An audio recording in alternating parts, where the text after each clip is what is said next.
Hello there. Thanks for joining me this Sunday. I'm Otto Othman and these are tonight's top stories. DAP to take stern action against members who accepted state awards.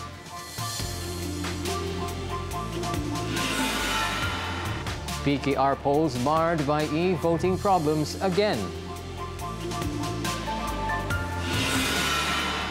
And 11 gunned down in Pittsburgh synagogue shooting.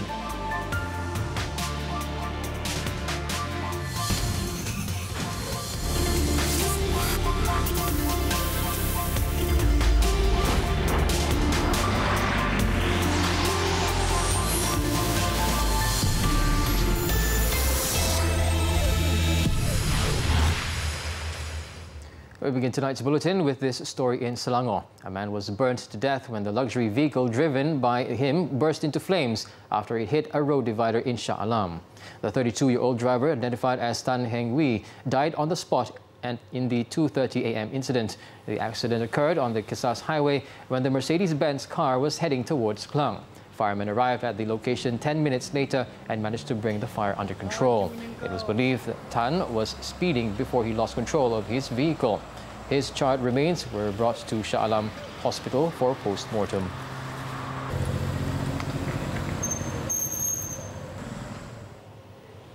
Now, earlier in Terengganu, a lorry attendant was killed while 4 others were injured in a pre-dawn accident involving 3 vehicles. The crash occurred on the East Coast Highway, LPT2, near the Pakla Rest area at 1:20 a.m. The accident involved a lorry carrying fresh fish, a trailer transporting iron ore, and a pickup truck. The lorry was on its way from Kuala Terengganu to Kuantan when it rammed into the rear of the trailer. An oncoming Toyota Hilux then hit the crashed vehicles. The deceased, 38-year-old Yadara, a Cambodian, died on the spot due to head and body injuries. 8 firemen were dispatched to the scene at 2:15 a.m. to assist the victims. The body was then brought to Dungun Hospital for post-mortem. The 4 injured victims, the lorry driver, and 3 people from the Hilux were also treated at the same hospital. Over in Johor, a Bangladeshi construction worker was killed when part of a bridge being built at Jalan Pengerang in Kota Tinggi collapsed this morning. The incident occurred at about 9 a.m. when the 42-year-old victim was doing construction work with several other workers. It was understood that he was the only one to fall along with the bridge, while the other workers were not affected. Firemen took about 20 minutes to remove the victim's body from the rubble before handing it over to the police for further action. Dan kita dapati waktu sampai itu keseluruhan jambatan yang merentasi anak sungai itu keseluruhannya patah. Dan maklumat yang kita terima, terdapat seorang pekerja yang berada di tempat kejadian lah. Kemudian setelah kita siasat dan kita bertanya kepada pihak safety, dapati 1 mangsa berada di tempat kejadian. Dan kita buat survey, dapati mangsa itu berada di untungnya berada di tepi konkrit tu. Jadi dia tak tertimbus oleh konkrit tu, cuma sebahagian badan dia timbul oleh tanah lah. Kota Tinggi Police Chief Superintendent Ashmon Bajah said the probe has been launched to determine the cause of the collapse. Various parties, including the Public Works Department and local authorities in Pengerang, are also involved in the investigation.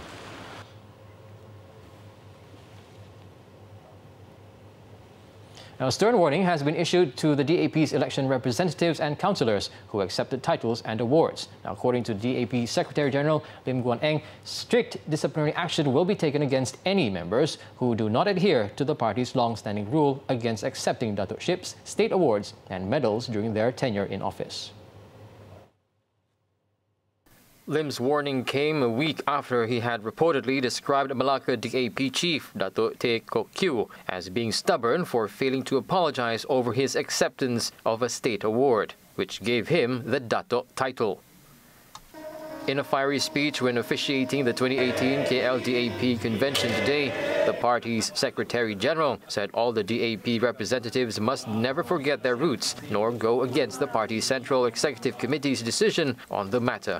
Ada orang yang ingat, oh, sekolah jadi exco, boleh jadi dato'. Oh.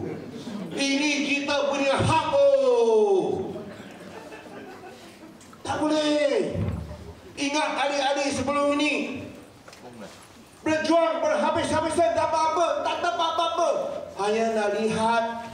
negara kita lebih baik.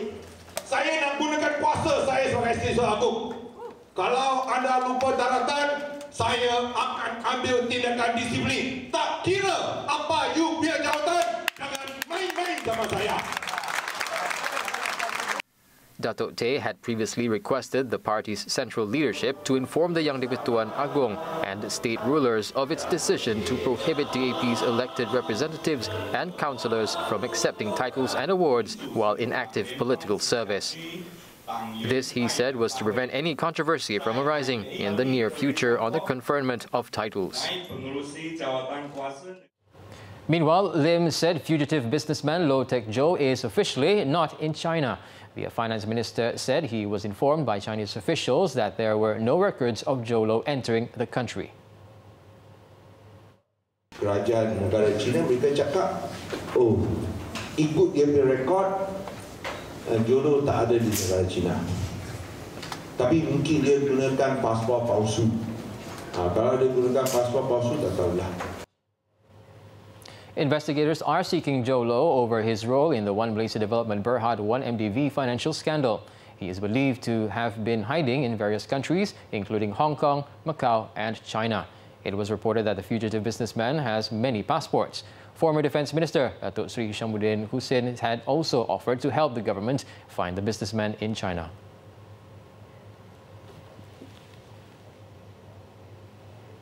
The third phase of the PKR party elections in Selangor commenced today, involving 6 divisions, namely the Tanjung Karang, Kuala Selangor, Ampang, Pandan, Shah Alam and Hulu Langat divisions. However, it was marred by technical problems involving the party's e-voting system.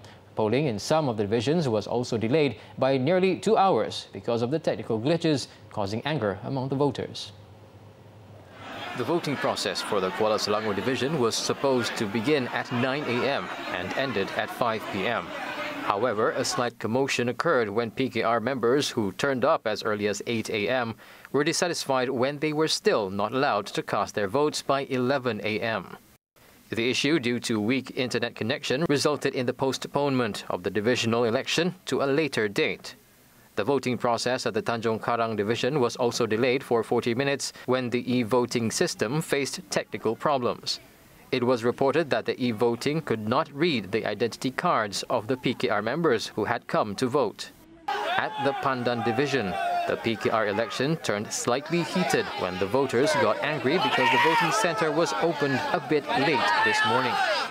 Voters who had come since 9 a.m. had to wait for almost 2 hours before they were allowed to enter the voting center at 10:40 a.m. The voters began to shout when they had to squeeze through the entrance, while others complained about the long wait as they had their daily routine to attend to. The delay was due to the problem in the table system for the voting process, which was brought from Tapah Perak by the Central Election Committee. Meanwhile, PKR vice presidential candidate Tian Chua criticized the party's Central Election Committee for its ineffectiveness in handling the e-voting system. He pointed out that the committee should have expected the technical problems of the e-voting system and be quick in solving all issues. Now, according to Tian Chua, the Central Election Committee should be proactive and not just wait for problems to happen before taking any action. He was also disappointed that the committee had ignored earlier warnings and reminders regarding the e-voting system issues. Tian Chua also expressed concern that more problems would reoccur, especially in the interior parts of Sabah and Sarawak, especially since the PKR Kuala Selangor divisional election was postponed today due to internet connection problems. PKR members in the 2 East Malaysia states are scheduled to cast their votes next weekend.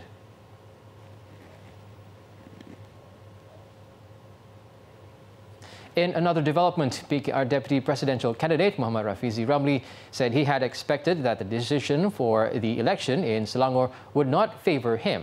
He also conceded that his chances compared to his challenger, Datuk Sri Muhammad Azmin Ali, was 55 to 45. Rafizi also expressed shock at the margin at which he lost by, which was less than 1,000 votes. This given Datuk Sri Azmin's background as PKR Division Chief and former Menteri Besar in Selangor. As of last night, Rafizi was leading Datuk Sri Azmin by a majority of 963 votes after 11 states in the peninsula had concluded the election process. The PKR party election now moves to Sabah and Sarawak next weekend. And Rafizi is confident of regaining his lead, claiming he has the edge against Datuk Sri Azmin there.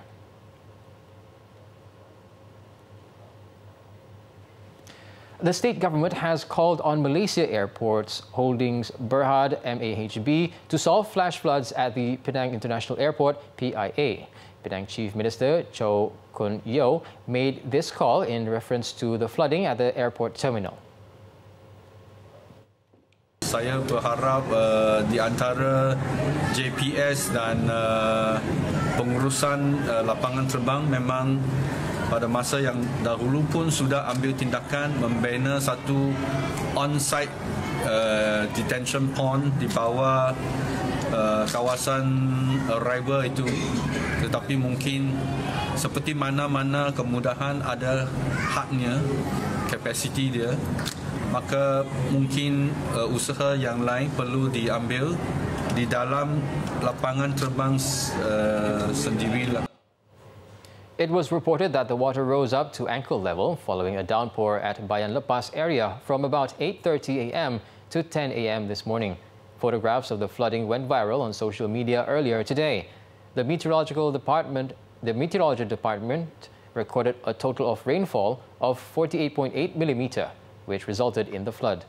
Meanwhile, PIA Senior Manager Muhammad Nazim Hashim said the drainage and on-site detection OSD tanks in PIA were functioning well during the downpour.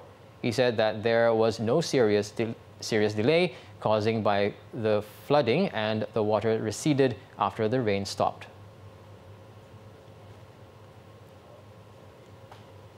Meanwhile, MAHB has expressed regret over the incident whereby a rat was found scurrying around the terminal of the Kuala Lumpur International Airport, KLIA. In a statement, MAHB said the pest control methods, including wasping, is done every fortnight under the supervision of the Disease Control Division of the Ministry of Health, MOH. However, rodents were still seen roaming around the airport terminals. Following a video which had gone viral on social media, MAHB said it had set up 70 rat traps around the airport terminals. The 28-second video, which was uploaded by A. Kadir Jassin via Facebook yesterday, has garnered thousands of views and various reactions from netizens. However, the date and time of the incident which the video was recorded was not stated. Now coming up, a new endless runner game emerges with local twist. Details next.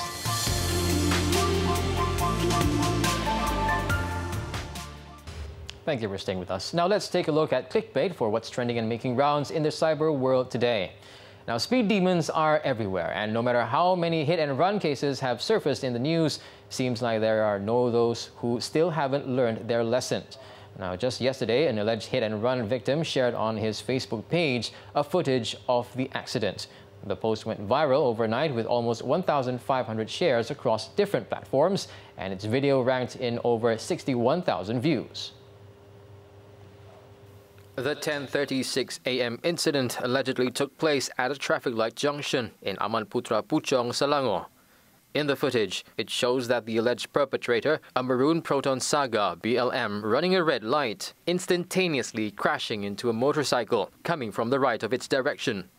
According to Motorsport Malaysia Facebook page, which also shared the post, the Proton driver actually pulled over and apologized for the incident, claiming that he was a Grab driver who was rushing to send his customer.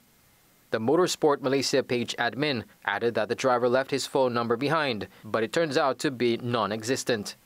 At the time of this report, it's still unknown whether any police reports had been lodged by those involved in the accident. In China, a man's angry outburst against an airline worker at the Qingdao Liuting International Airport in Shandong province was caught on video, in which he is seen smacking a staff across his face with his iPhone. The rudish incident occurred on July 29th, but the CCTV footage was only released this week before making its rounds on social media. Now, it was said that the man's temper was the result of his flight being cancelled due to bad weather. As compensation, the airline arranged accommodation for the man and his family for the night and offered 240 ringgit as well as a replacement flight the next day. However, the man returned to the airport the next morning, arguing with the staff for an earlier flight, before he shamelessly slapped the staff with his iPhone. He was apprehended by airport security not long after the incident. The man, identified only by his surname, Wu, was sentenced to 10 days behind bars and has now been placed on China's infamous travel blacklist.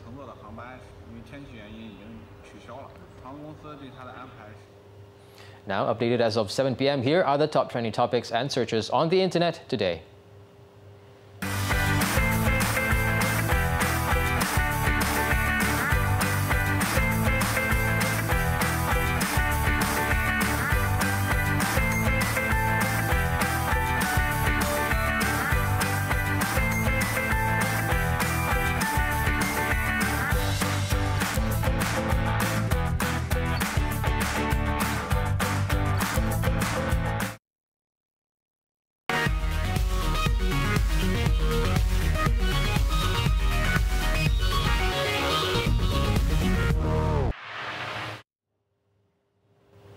Now it's time for our Mind Game On segment, bringing you the latest on video games and esports news in Malaysia.